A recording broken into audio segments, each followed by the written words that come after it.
What's up, guys? Welcome to Metal Vibes, and today we are going to be talking about the Colombian black-thrash maniacs, Witchtrap. Witchtrap were formed in 1992 by brothers Hugo and Carlos.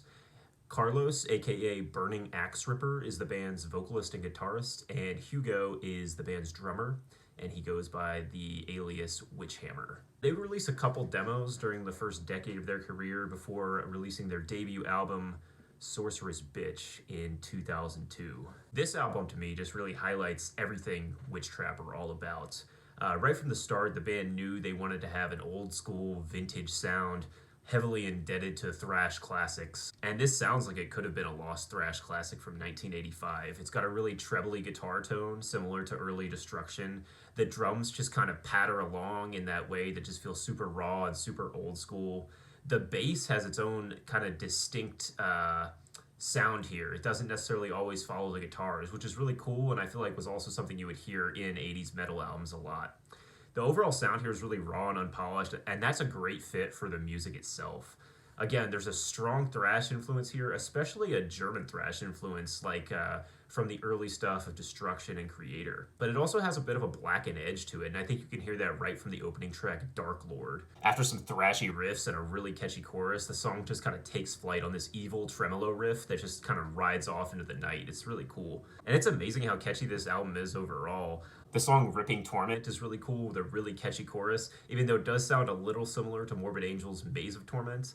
But it more than makes up for that with this really catchy halftime break in the midsection with a very melodic riff that I just love. Black Angel is another outstanding song. It's got a super fast and catchy melodic riff that just spirals out of control, just gets me every time. It's fantastic. There's a surprising amount of variety to this album too. The song Gypsy Ritual is kind of a brief instrumental, and it sounds almost like something you'd hear from an old school Metallica album. It's pretty neat. That song serves as basically the intro to the song Face of Evil, and I honestly don't understand how any old school thrash fan could not like that song. It's another fantastic track. Carlos also does a great job on vocals here. He's got this really fierce rasp, and then sometimes he just lets loose, like on the end of the closing track Metal War, where it just sounds like his vocal cords are just being shredded. It's really cool. Yeah, overall, this is an outstanding album. It's really raw. It's really endearing. It honestly sounds like three dudes who just worshipped the classic thrash bands and just wanted to make their own thrash classic with a strong black metal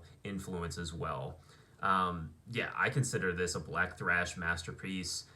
I do kind of wish it would have had a few more kind of outside the box moments like you would hear on Gypsy Ritual, but it's a really diverse album nonetheless, and really any song here could be dropped right into a thrash playlist without any hesitation. There's really only one album I love more in their discography, which we will talk about shortly, so I will put it in second place, but yeah, an absolutely essential listen, I would say, for black and thrash fans. Okay, so that brings us to 2006 with the album No Anesthesia.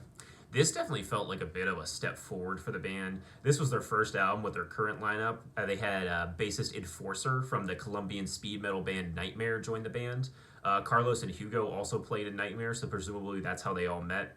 And this album also marked their partnership with Hell's Headbangers Records, which is a fantastic record label and a great fit for the band.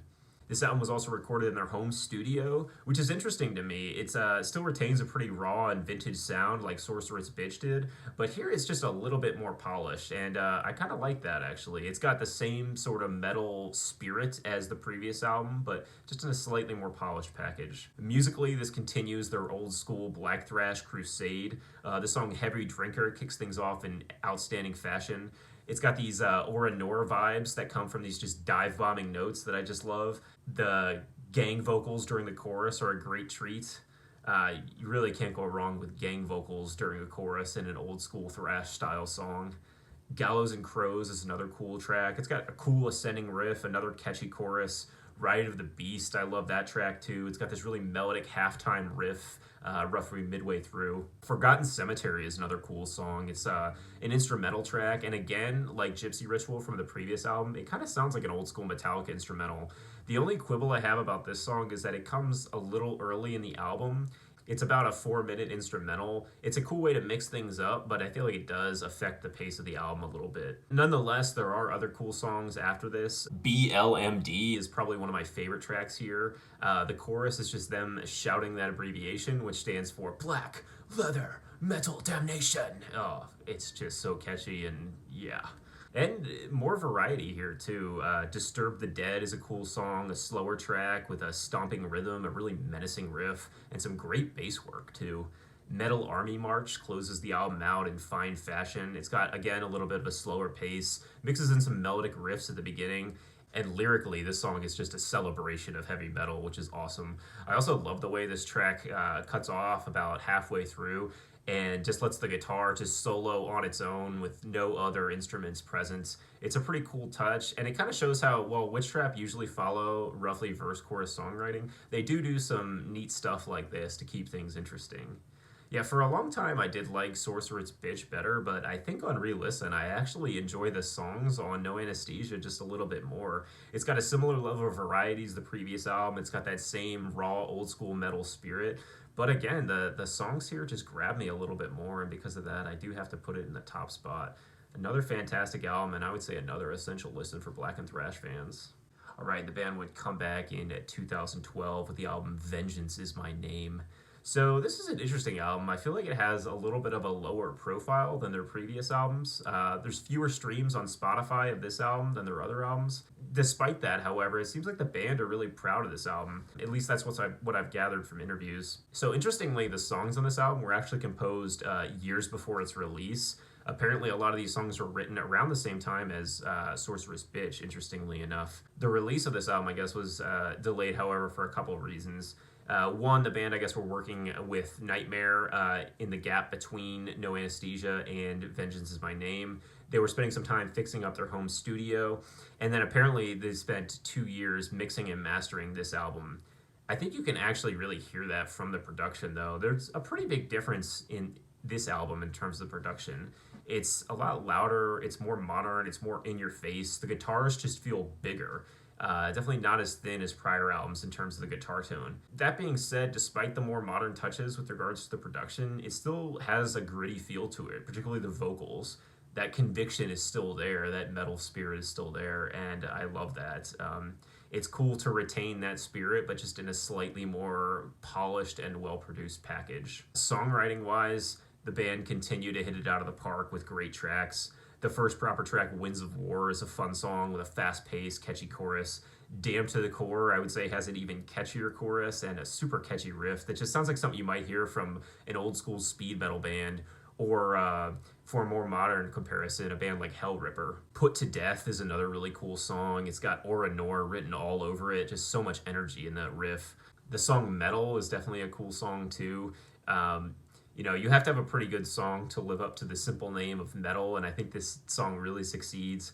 It's got a great chorus to it, a lot of character in the riffs, and then near the end of the song, they just have this really crunchy riff where the band spell out metal not once but twice, shouting the letters one by one, which is fun. It's endearing. It's a cool touch. Yeah, a lot of variety in this album, too. The song Queen of Hell is a bit of a slower song. It sets itself apart with some cool touches during the bridge, like clean chords and almost some more progressive ideas. Pay and Blood is another really catchy song. Again, feels like speed metal, and the chorus just sounds like you're just juggling these notes in rapid fashion. Yeah, overall, though, I do have a couple more issues with this album than the other two albums.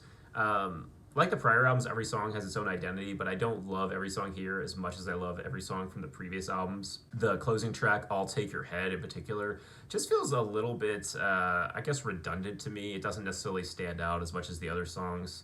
Yeah, that being said, this is another album you can tell the band love what they're doing. They're so devoted to it. They're so earnest, and they love the metal sound so much, and it's just infectious. At the same time, it doesn't feel silly. While I love this album a lot, I would say I love their first two albums just a little bit more, so I'll put this in the middle of their discography, but I will say any of their first three albums are excellent. These are all really close to me, and it was pretty tough to rate them. The band would return in 2015 with the album Trap the Witch. This was the shortest gap the band has ever had between releases, and there's really not much new to say in terms of this album stylistically. From album to album, Witchtrap have always been a band where their style doesn't really change much, so ranking their discography is actually a little tough in that regard. It ultimately comes down to how much you like one album for its songs and how much you like the production. If you want a more raw production, you go with their early stuff. If you want a little bit of a more polished production, you listen to their later stuff. Here, in terms of the songs, they're once again good, but I feel like generally speaking, they probably aren't quite on the same level as the first three albums. Take the track like Disciple of Death, for example. It's a fun song. I enjoy listening to it, but it's not necessarily a song that has a riff or a hook I'm going to remember after the song ends. I have similar feelings about Brimstone in the Air and even the closing track, Trap the Witch. And these are fun songs. I'd love to blast them with the windows down, but they just don't quite hit quite as hard as some of their songs on their previous albums. That being said, there is a lot to like about this album in terms of the songs. The opening track, Lemmy, is really cool. It's an ode to the late Lemmy Kilmister of Motorhead, and there's some definite Motorhead vibes going on in this song, which is always a good thing. I love the chorus in this track where they just go, "I come from hell to pillage your town." Oh, I love it. Great solo in this song too. And I will say, throughout their whole discography, Carlos delivers some really great solos. It's cool to hear a guitarist that not only knows how to write great riffs, but can also write great solos as well. I feel like sometimes it's either or with some guitarists, but he's really talented at both, and I think that makes him really special. Power of the Mall is another cool song. It's the album's kind of slower track. It's got some really mean riffs, and again, some really good bass work as well. A Subtle Touch of Fire is really cool with these riffs that just propel forward. It feels like you're just getting scorched with a flamethrower while you listen to it. But my personal favorite track on the album is Hard Thrashing Mania. This just sounds like it almost could be a hard rock song. That guitar lick during the chorus is just absolutely infectious.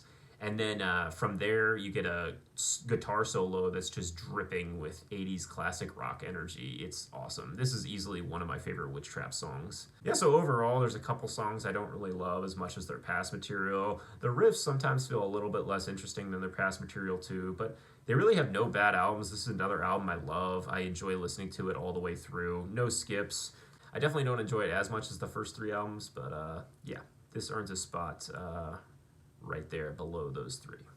All right, so that brings us to 2020 with the album Evil Strikes Again. In an interview I saw, Hugo was talking about how this album was a lot quicker to compose and record than their previous albums. And I would say this definitely does sound like a band that's very comfortable in what they're doing. And I mean that, I guess, in kind of a good way and a bad way. That mixture, I would say, in terms of my feelings, is apparent a bit right from the start. Midnight Rites is a cool first proper track. It's got some really cool tremolo riffs going on, classic sounding riff. I love the bridge of this song where you have like a church bell, some neat bass work, and then some clean picking. A lot of atmosphere in that bridge. But yeah, the chorus just isn't quite as catchy as previous Witchtrap songs, especially for songs that are earlier in the album where Witchtrap usually puts some of their strongest material. The title track, which follows the Midnight Rites song, is another really good song. It's got kind of a stringy speed metal riff, which always works well in my book. But again, the chorus just doesn't feel particularly notable to me. There is a cool galloping riff to close it out that I really like, but yeah, overall, not my favorite song in their catalog. From there, I'd say there are a few songs in this album that just don't really stand out too much. Death to False Metal is a fun song, but doesn't really do a whole lot for me. And I have similar feelings about Madness and Poison and The Devil's on the Loose. These songs are fine, but, the riffing just feels a little more ordinary in the context of the black and thrash genre. The song Rhyme of the Insane is also a track that I am not particularly fond of. This is an instrumental track that closes the album. Generally speaking, I don't really love instrumental closers. I just find there's usually better ways to end an album. And that's kind of how I feel about this. On top of that, I don't think that Rhyme of the Insane is particularly interesting. It's a fine instrumental, but it just doesn't really do anything remarkable to me.